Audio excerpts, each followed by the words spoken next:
installation we've created is, it's almost like a huge mirror ball of about 140, 145 vintage mirrors hanging from a truss. How many feet up? About 28 feet in the air. 28 feet, and the truss turns very slowly, and the mirrors are suspended at various different points. It's called the Infinity Machine. In the 80s, Voyager I and II were launched, and they were equipped with an antenna that could record electromagnetic frequency as they pass through the ionosphere of different planets.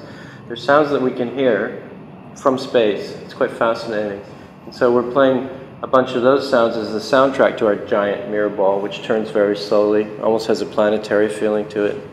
Somehow the music track came out of the idea of Pythagoras and the music of the spheres, and how this idea of harmony, of the mathematical harmony of space.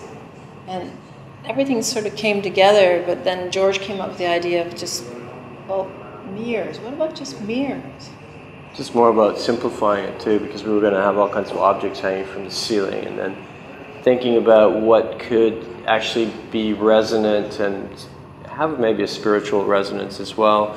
And the idea of thinking about mirrors and people looking in mirrors and seeing themselves, and when you get old mirrors, you think about the hundreds of people who might have looked in those mirrors and the kind of residue and the dust, and also thinking about, you know, the planets are made of dust, and it all ties together in a certain way.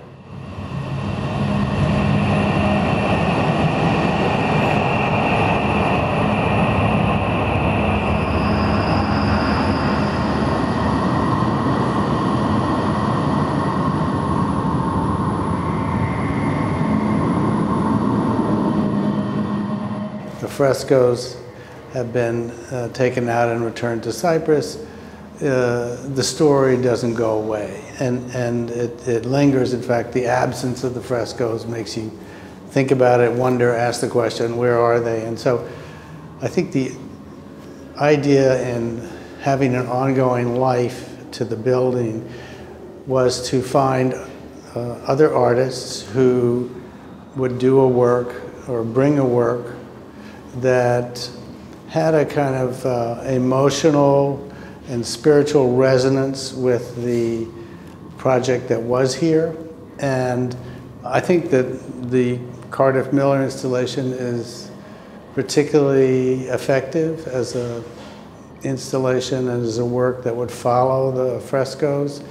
These kind of spiritual spaces and spiritual works that are very provocative in asking you, the viewer, questions about your kind of place in the universe. And people will come and see this in a way that they'll say, well, you know, what is going on here? So, and they'll have to stop and think about it, and that's good.